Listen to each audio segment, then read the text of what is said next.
I'm drunk as hell. Just in case. Just in case. Let's get this out of the way because this will be a real quick one. This will be a nice one. Indy has leaked your DMs. What the fuck? Okay. Allow me to explain something that I've explained to you a million times, and I have to explain it to you again because apparently people are very slow on the internet. Absolutely everything that happens is according to my plan. Absolutely everything is orchestrated by me for a reason. Okay? Do you really think that I would DM someone who already had threatened to leak DMs, not thinking that they would leak DMs? Do you not think that everything that I do is actually thought out nicely and according to an actual orchestrated plan? I guess not. I guess people are really this dumb at this point. Because again, you just want to believe the meme that I'm a dummy.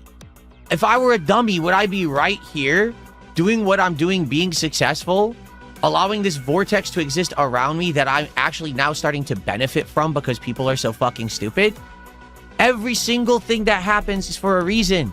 And it's all working out well for DarksydePhil. That's all you need to worry about. Because you notice I'm here making the content I want to make. I'm successful. I'm doing well for myself.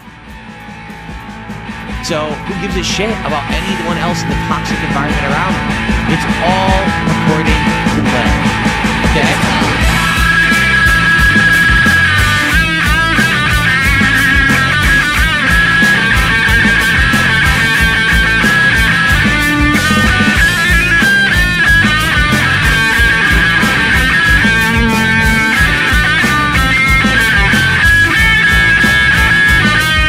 I think I'm about to steal!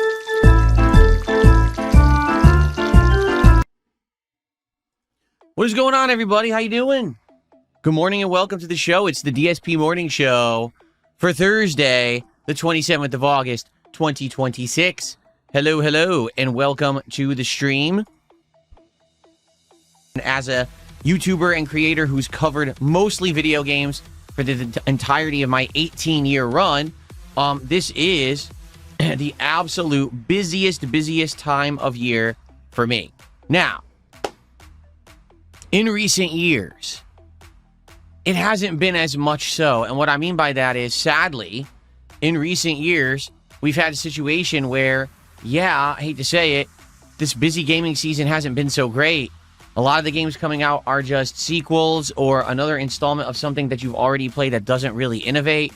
Little effort, crappy games from AAA studios that are supposed to be pumping out gems. Now they're pumping out coal, right? And I would argue last few years, this busiest time of year hasn't been so exciting because most of the games suck. However, this year, I think we are in a unique situation where we're going to have a unique combination of fresh new games, re-releases, and probably arguably the most hyped game of all time, GTA 6, all combined to make this one of the busiest gaming seasons of all time. I would not be shocked if we hear about record numbers and all kinds of crazy sales and just, you know, nuttiness in general going on around gaming mania, right? We've had this big drought, this big kind of negativity around gaming for a while now. People losing faith in AAA studios, feeling like they're doing the wrong things, closing and laying off of employees.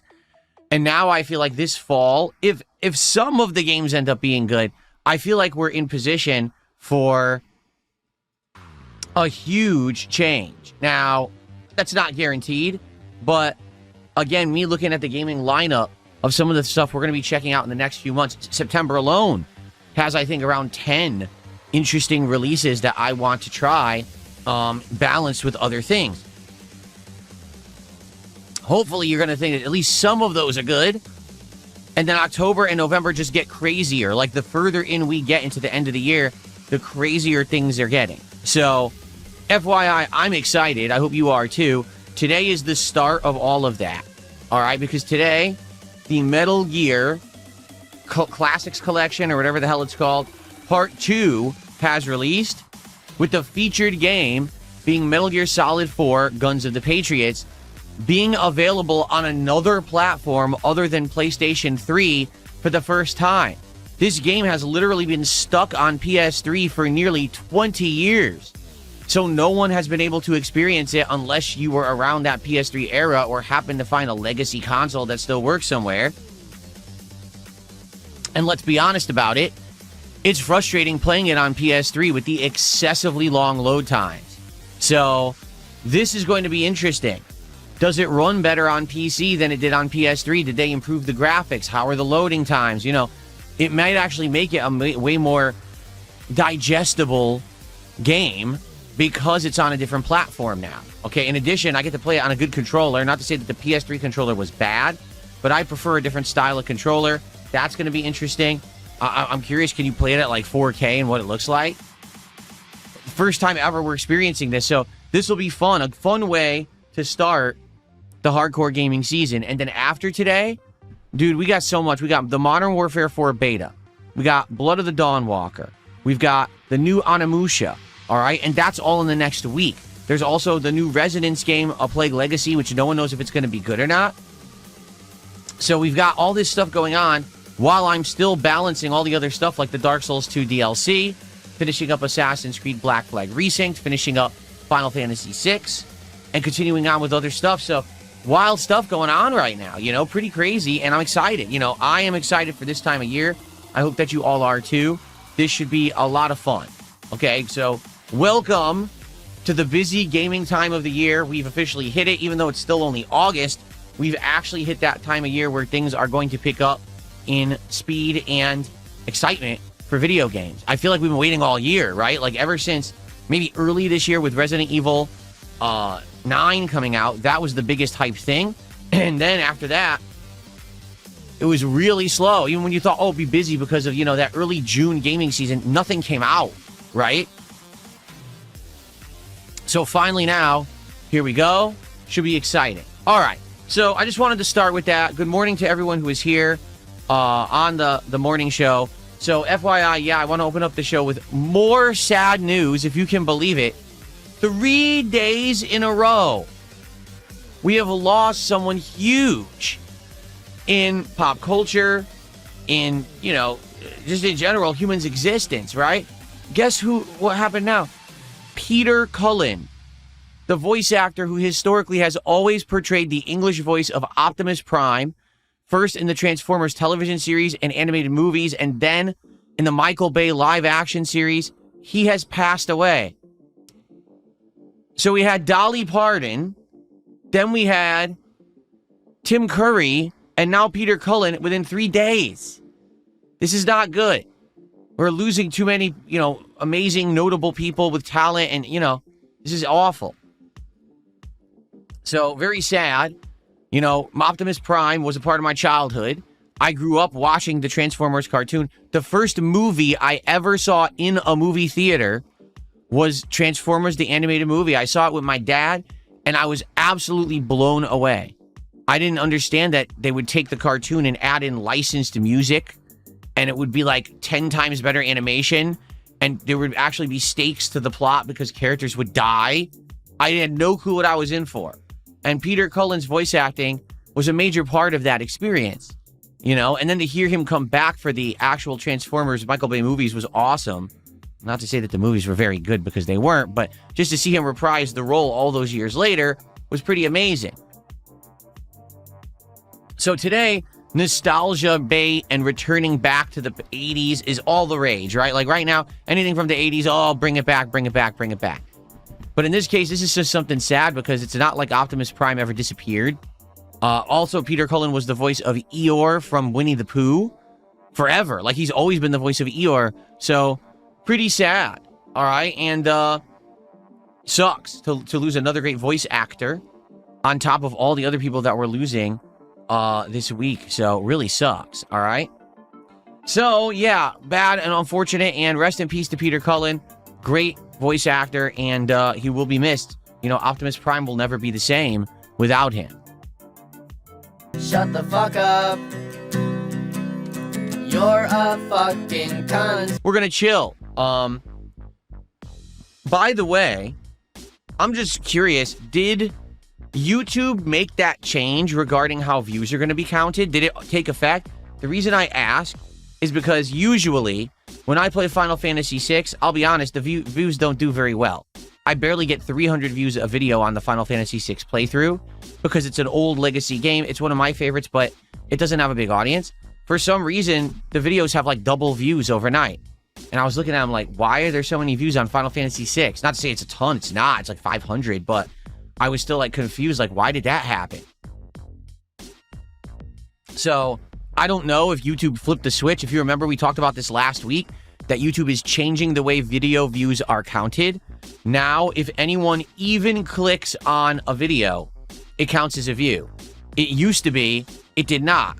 That basically what happened was you had to have a certain level of engagement on a video in order for a view to count. So someone had to click on the video and watch a certain amount of time, or else it didn't count. Because some people, what they would do is say, oh, I wonder if anything happened in this video. And they would click on it and then skim through it and then go right to the end, like, oh, nothing, and they'd close it. YouTube would say, oh, that's not a view. Okay? So now, apparently, no matter what, if someone just clicks on a video and it just even starts to play, that will be now a view. And what's crazy about that is a lot of people who watch my content, I know for a fact they don't watch the whole video. They just want to see what the video is about. They'll click on it, watch it for a little bit, and be like, all right, well, I'm interested in this gameplay, or I'm not, and then they leave. So then I never got those views counted towards the channel. Now I will. The thing is, though, you know what's going to happen. The moment that it's confirmed that these changes have taken effect, what they're going to do, people are just going to sit there and view bot and click refresh, and keep getting artificial views on their content to make it look like it's more important. I won't, because I don't give a shit, but other people will. People who think it's such a big deal to have a high view count or whatever. I know that's not the case at all, that it's just about overall entertaining a variety of customers who will come back and support your content. That's all I care about. I don't care about overall views. I don't care about any of this shit, you know? But these other people, they're all about the metrics and stuff, and they think that that shit matters. Just like people used to inflate their sub count. They actually used to pay to have people come and bot the streams with subs. Not streams, excuse me, the channels with subs. So all of a sudden overnight, you'd have a channel that's not really getting views, had like 50,000 new subs. Like, what the fuck is that? How is, you know, huh? They used to do that shit. They did. So anyway, I'm just curious if they made that change or not. If not, I'm wondering how the views went up like that. But the truth is that it doesn't matter. They're not changing the way that you make revenue. So even if your views inflate, you're not going to make any extra money on that, which is fine. I'm not, you know, I just want people to actually have their view counted, because I know a lot of people don't just sit there and watch the entire video every single time that I upload. And it sucks that I don't get credit for it, and it looks like, oh no, like no one's watching Phil. Well, that's not the truth. Just people don't sit there and watch the whole part. They skim through to find a part that they're interested in, you know? What a story, Mark. Good stuff. I guess we'll see. If I notice that my views are overall up, it must be that they flipped the switch on that change. I don't think that there's any reason why I'd have an influx of new viewers out of nowhere. Like nothing happened yesterday that would have brought in a bunch of new viewers. You know what I'm saying? Are you going to react to Metal Gear Solid, or excuse me, are you going to react to GTA 6? Yes, tomorrow. GTA 6 stuff is not available on the internet right now. It won't be, okay? It's on Netflix. I don't have Netflix. I'm not going to log into Netflix and broadcast Netflix through my PC or any shit like that. We're going to do it tomorrow when it's readily available, publicly available on the internet fully. For what I'm to understand, it's going to be something like 26 minutes of gameplay, which is very interesting. So I think that's what we'll do tomorrow on the Level 1 podcast. We'll boot it up and we'll watch the whole thing. Okay, we'll watch the entirety of whatever this GTA 6 presentation is together. And I will fully react to it tomorrow morning. All right, that'll be a giant chunk of the podcast. All right, so look for that tomorrow. I'll give you my full thoughts on what we see live. Okay? Cool. All right, if you haven't played Metal Gear Solid 4 and you haven't watched me play it in my playthrough from 2013, this game actually holds the record for the longest cutscenes in video game history. Not a joke. This was the game where you figured out that Hideo Kojima probably wanted to be a movie maker, but ended up making video games instead, because he has incredibly long, dragging on, insanely well acted, but insanely time-consuming cutscenes. The final cutscene of Metal Gear Solid 4 is likely going to be an entire stream. I'm not kidding. It's over 90 minutes long to see the ending of Metal Gear Solid 4. That's not a joke. Okay? So I'm curious what we're going to do, because at some point, we may actually be in the middle of a cutscene and the stream has to end. And I'm not going to sit here for an hour extra. I might just have to end the cutscene and be like, go watch it somewhere else. We'll have to see how it goes. You know, when I made this over 13 years ago, okay, I was an offline, on-demand video creator. I wasn't a live streamer at all. So it was easy for me to cut the parts up in a way that made sense. I could pause or whatever. I can't really do that when I'm on a live stream. So we're going to have to see how this goes, right? I have no idea. I was actually publicly derided and made fun of it, but now it's become the industry standard, and now all of a sudden people are like, oh, so maybe this isn't so good. So what I'm talking about is certain creators being handpicked, put on a selected green light list or approved butt kissers list, and getting absolutely everything early. Whether it's early access to a game, a beta, a demo, being flown out to a special event and literally being pampered on hand and foot, being a paid vacation in order to celebrate the launch of a game, and then conveniently they cover it and they hype that game and claim the game is really good. Isn't that what I warned about many, many years ago? I'll give you the perspective because many of you probably don't remember. So many years ago, there was a game coming out by the name of State of Decay 2. Okay? Now, for the record, State of Decay 1, I had absolutely loved. I thought it was an absolutely great game. Okay? But State of Decay 1 came out of nowhere. Okay? It had dropped out of the blue. And people loved it, and it became the surprise hit of the summer. Then they started developing State of Decay 2, and it was weird because they weren't really showing that much of the game or anything like that, and it took a long time to come out, and people were like, what's taking so long? And then all of a sudden, it was about, I want to say about a week before State of Decay 2 was coming out officially so people could buy it and play it. All of a sudden, out of nowhere, there was a select group of content creators who were given the game ahead of time. Full release. It wasn't like, oh, they get a little preview. No, they had the entire game. And they were allowed to play it and stream it early. And they ended up getting excessive amount of views on it because they were able to play the game a week early. So everyone watched them. They made tons of views and money on it. All right. And basically, they made out like kings, basically, because they had access to a game early. Funny enough, as they were covering the game, they weren't allowed to say anything negative about it whatsoever because they had a agreement, a contract they signed that stated they weren't allowed to review the game until the review embargo ended.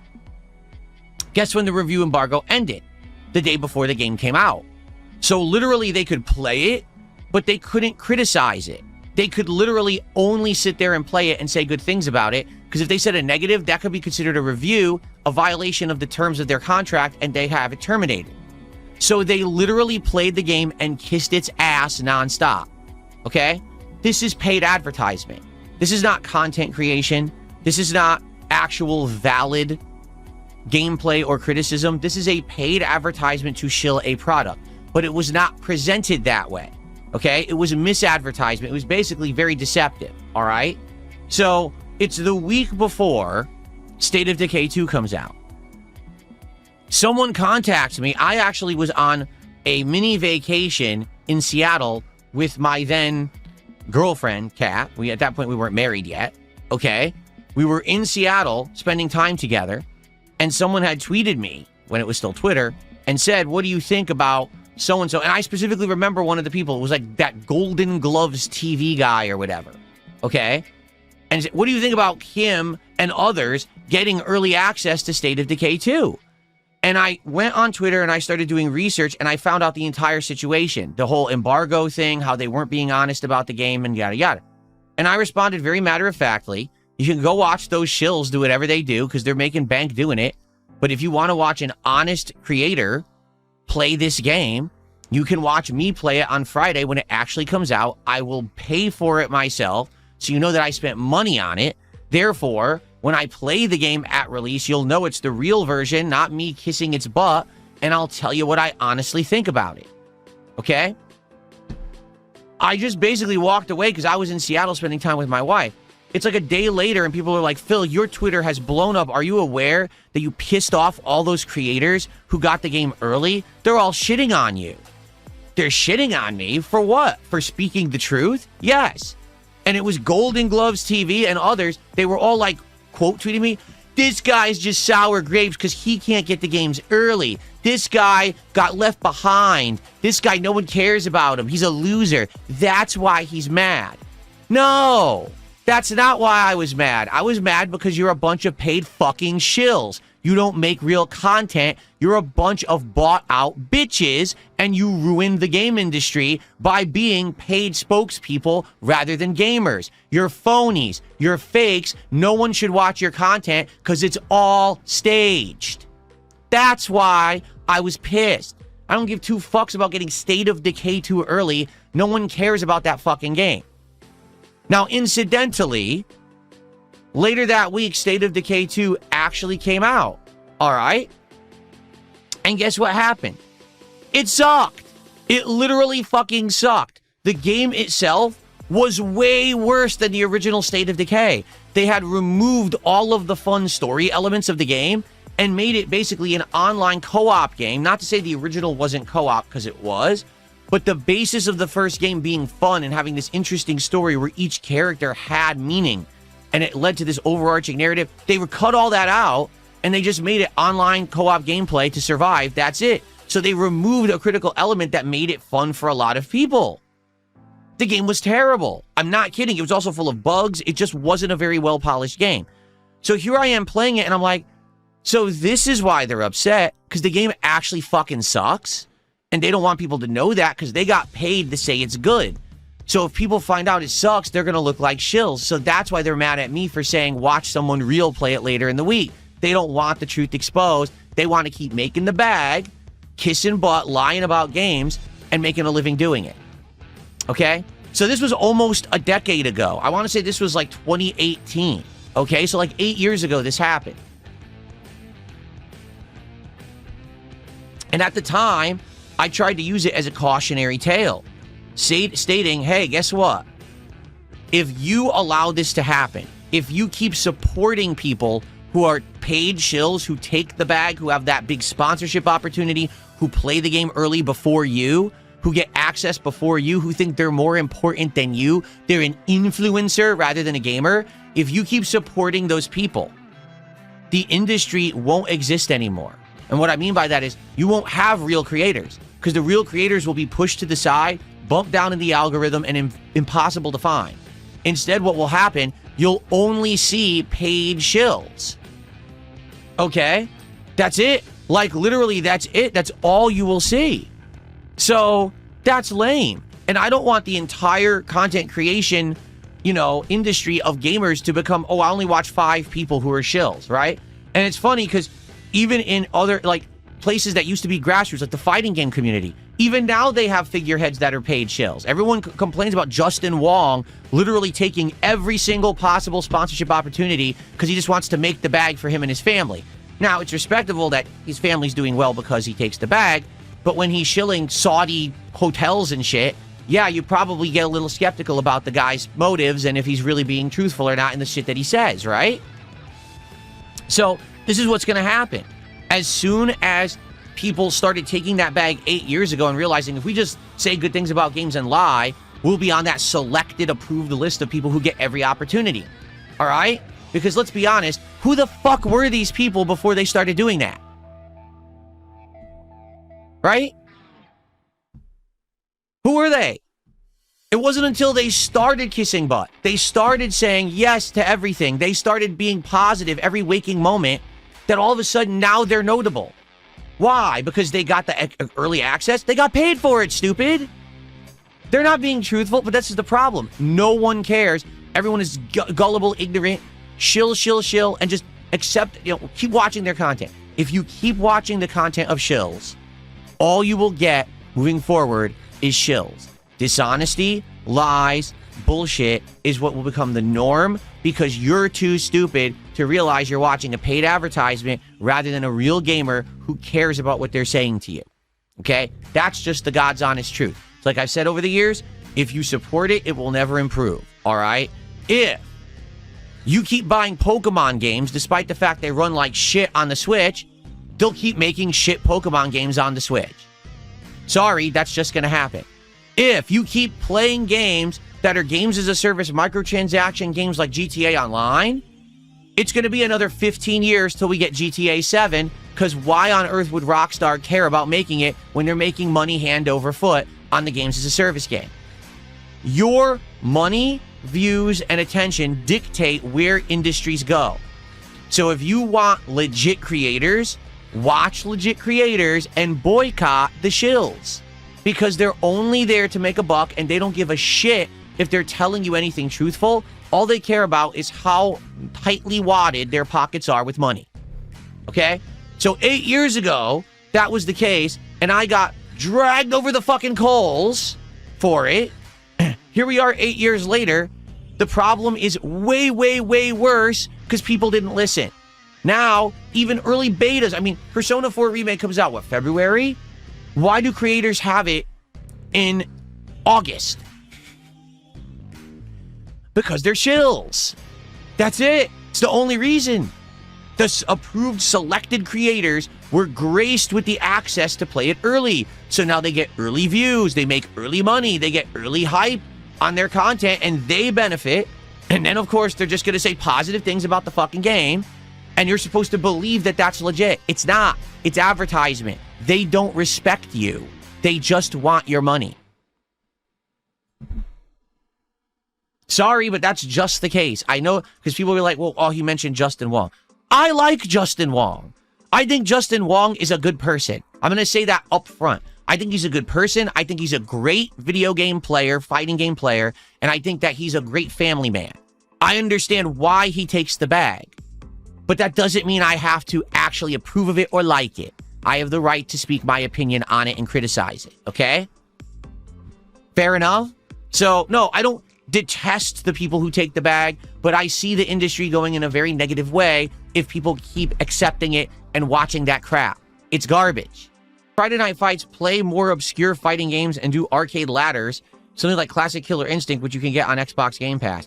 I wouldn't be opposed to doing that, but most people tell me when they want to see fighting games, all they want to see is online competitive play. The only way I could play these games online is to play them a lot and practice, and that's what people don't want. They want me to just magically be good at the game and jump online and somehow know what I'm doing, and that's not how it works. To get good at a fighting game, you need to actually dedicate a ton of time and invest a ton of effort to actually learn the ins and outs of a game. And sadly, you can't really do that instantly. The only games I can usually do that in are Street Fighter and or old school fighters because I have that installed knowledge of them. I'm actually able to really jump in at a good level because I have so much experience in those games. But outside of that, any other new fighting game or franchise, I don't have the ability to just jump in, you know, and immediately be good at it. So that's, you got to understand, like, I'd be okay playing any fighting game ladder. I really would. I don't care about that. That'd be fun. But I don't think anyone would care.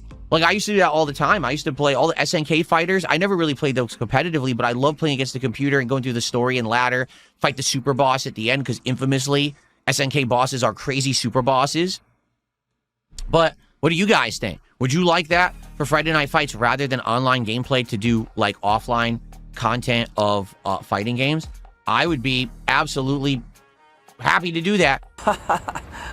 What a story, Mark. I know you were there since the start of the FTC. You have a nuanced take with greater insight. I'm stoked for Metal Gear today.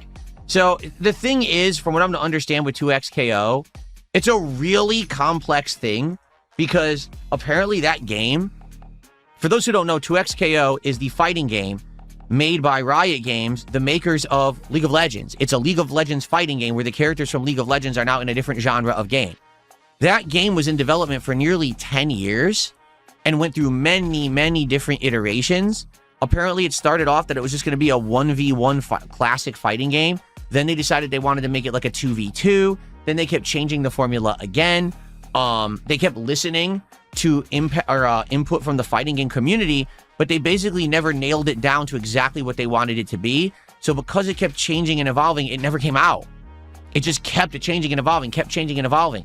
Then all of a sudden, this year, we had other fighting games coming out like Invincible Versus and the Avatar fighting game and Marvel Tokon that all looked kind of similar. And what I mean by that is they all looked kind of anime-esque, and League of Legends kind of looks anime-esque. And so this one's kind of like, oh, now they all look the same. So what happened was it went like it was going to be the game to go before all of those and basically make the groundbreaking mold or whatever for what other games would maybe copy. But instead, they took so long to release that by the time that it came out early this year, no one really cared. Like, it came out very early 2026 as a early release, limited release. But it was free. By the way, the game is free to play. They were trying to make their money off of, like, microtransaction. And then when it came out, no one really knew or cared. Like, only the FGC knew. It didn't hit mainstream. No one in the mainstream even knew the game existed, which is weird because League of Legends has a humongous player base. So why didn't they care about this game, right? And then they did full release like a month later, which who even knows what the difference was? And then after that,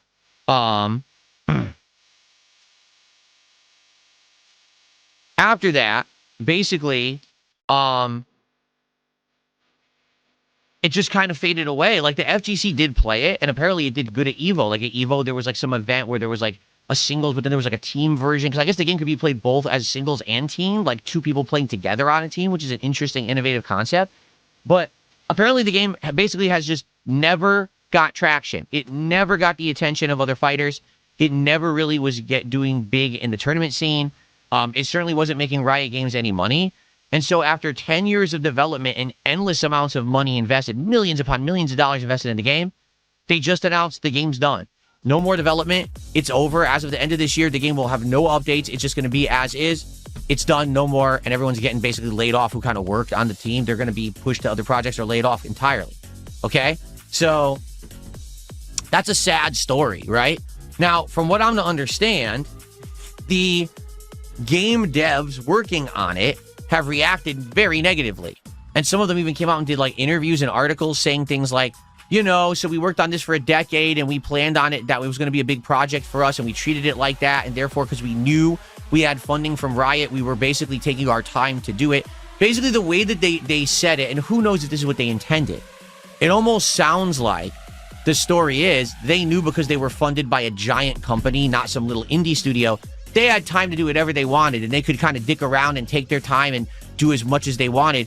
Basically, they felt no pressure to really finish the game or do anything that would be like make money. Instead, they were like, it's Riot, they're rich, so we'll just take a paycheck for 10 years. Who cares? Right? And now people have read these interviews and they're like, oh my God, like that's really a bad mindset to have if you're a game dev. They just didn't care about anything. They just wanted to keep taking a paycheck. No matter how long they dragged it out, no wonder the game is a failure, you know? So anyway, it just sounds like in every direction, the game is a shit show, okay? I really don't have much else to say past that. You know, me, I have a personal agenda against it anyway, because one of the people in charge of the project is one of the Cannon brothers who used to run Evo, who used to run Shoryuken.com, and I don't like the Cannon brothers. I always had issues with them with the way that they ran Shoryuken.com, the way that they basically ran the fighting game community, because they were kind of in charge of it for a long time. Very preferential treatment, very unfair treatment. Tournaments were basically kind of thrown and or unfair things in tournaments. I could go on and on. I just don't like the guys, okay? That's just a personal thing. It has nothing to do with the game or anything. It's just I don't like them. So the fact that they were in charge, one of them was in charge of this project all along, I'm not shocked to hear it failed. Being frank with you, I'm not shocked to hear that the game failed. But that's just, you know, my personal take on it. And that's all I have to really say about it. It's sad because apparently a lot of people in the fighting game community really liked it. For example, Diaphone. Remember that guy who, at the beginning of Street Fighter 6 3 years ago, he actually analyzed some of my Blanca gameplay and did a very constructive video about it, explaining game mechanics and things that I didn't even know existed in the game. And I watched his video and I learned all about the game from it. And we had a little bit of back and forth, and it was nice and cordial, and it was very nice.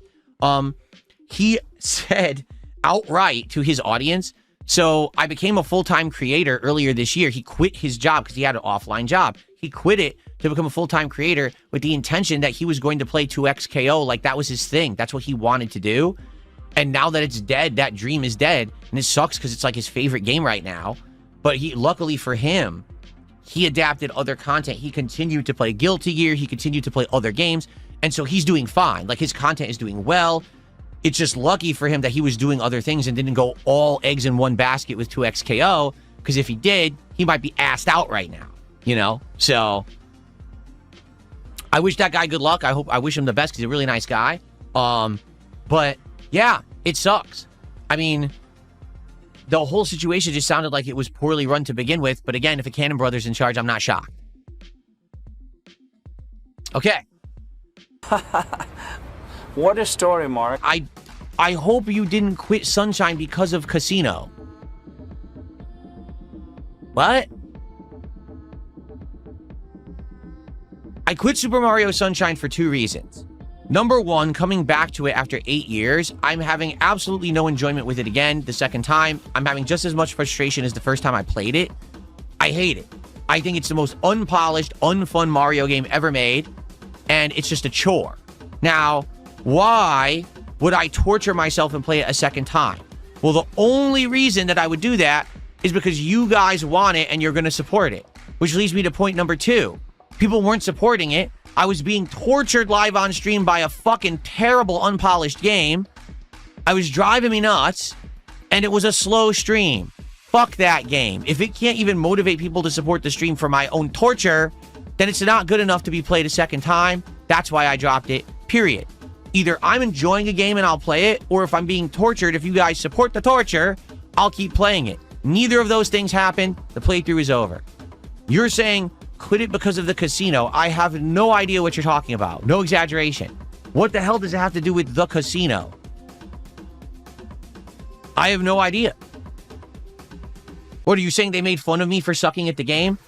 No shit, they make fun of me every moment for everything. Who gives a fuck what they say? No one does. I don't. That's for sure. I'm doing good for myself. I have a life. I don't care what losers say about me. Didn't you buy the Switch 2? Yes. I bought a Switch 2. I play on it all the time. We actually just finished playing Mario Sunshine as well as Pokemon Brilliant Diamond on it. What's the question? What's the point? Like, I answered your question, but I don't understand where you're going with that. Yes, I own a Switch 2. Normally, when you're a gaming content creator, you buy the devices on which you could play video games so you could create content with them. It's kind of a commonplace thing that they would do. Issue with biased and paid-for streamers is legitimate. I'm not sure why people need to respond with comments calling you a loser or denigrating names. These people are obviously shills, right? Yeah. Again, what I say is you got to be careful. It's a cautionary warning because if you support that, if you support shilling, all you will get moving forward is shilling. If you support people who are legit, you'll get legit people in the forefront. But that's the problem, is these companies 100% only care about profits. They don't care if they're pumping out a good game. They just want the money. So they're going to pay anyone to say anything to make sure that people buy their games. They're going to give them early access. They're going to give them a paid trip to some big PR event. And of course, that creator's going to hype it up like it's the best event ever. And you got to be a part of the game experience because they got flown to Europe. Don't ask me how that makes any sense, because it doesn't. But they'll act like it does. They'll act like that's just a logical conclusion. Well, they flew me to, you know, the Forza Motor Fest special event in Milan, Italy, and they paid a full paid vacation for my family. And look, I drove in these fancy cars, and I ate all this food and everything. I was at a party. So now you got to go play Forza Motorsports. What? Why? What does you going on a vacation have to do with me? In fact, isn't the opposite? If they showered you with this attention and adoration, shouldn't I be pissed that you got this special treatment I don't get? Why don't I'm the gamer? I'm the one who's actually going to buy the game. Why don't I get rewarded? Why do you get pampered? Right? It doesn't even make sense. It's this weird celebrity industry where, oh, because I'm a prominent influencer, I should be treated like I'm a god, right? You should adore me, kiss my foot, give me everything for free. Meanwhile, you, the plebeian, has to go buy the game that I told you to buy, and you're so dumb that you will. What? But that's how it is. Look how much in our modern world people literally go buy, do things simply because a celebrity told them or an influencer told them that it's good or that they should. They don't think for themselves. People want to be told how to act, told what to buy, told what to do. It's kind of ridiculous, you know? That person doesn't have any investment whatsoever in what they just told you to buy because they got it for free. So why would they care if they're honest about it? They got the bag, you know? But people are just, they're foolish. They're gullible. They fall for this crap, right? Absolutely. Who's this troll? Get this guy out of here. I didn't even realize we're almost an hour into the show. That's nuts. Oh, okay, fine. Let's get this out of the way because this will be a real quick one. This will be a nice one. This will be a good one. And in a nutshell, he says, Indy has leaked your DMs. What the fuck? Okay. Allow me to explain something that I've explained to you a million times, and I have to explain it to you again because apparently people are very slow on the internet. Absolutely everything that happens is according to my plan. Absolutely everything is orchestrated by me for a reason. Okay? Do you really think that I would DM someone who already had threatened to leak DMs, not thinking that they would leak DMs? Do you not think that everything that I do is actually thought out nicely and according to an actual orchestrated plan?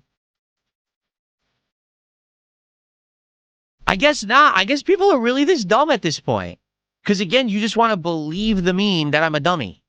If I were a dummy, would I be right here doing what I'm doing, being successful, allowing this vortex to exist around me that I'm actually now starting to benefit from because people are so fucking stupid? Every single thing that happens is for a reason. And it's all working out well for DarksydePhil. That's all you need to worry about. Because you notice I'm here making the content I want to make. I'm successful. I'm doing well for myself. So who gives a shit about anyone else in the toxic environment around me? It's all according to plan. Okay? So there you go. Consider Sunshine for an early stream. No, I'm not playing Sunshine anymore. We played it as early streams. Some of them did well, admittedly. Some of them did not. Okay? But there's no way that I could play a game like that as a daytime stream all the time. It's not a new release. It's an ancient game that I've already done a full rage-filled playthrough of years ago. I'm not going to say, oh, forget all new releases. They don't get played on the day streams because I got to play Mario fucking Sunshine. No, the game sucks. I don't like it. The only way I'm going to be able to play it is if people support it. People didn't support it. It's done. Sorry, if you wanted to see Mario Sunshine, you had to support the streams. You did not, and therefore it's done. If I'd gotten a lot of support for the game, then I actually would have kept playing it. Okay? I'm confused, King. What is your end game to the leaked DM? I don't know. What was my end game to directly messaging LTG after he had already leaked my previous DMs and the fact that he leaked them again?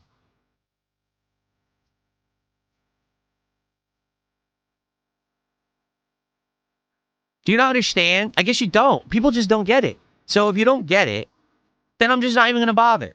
If you don't understand that basically the last 2 to 2.5 years has been a plan where I basically control everything around me in my environment and allow it to exist and benefit from it.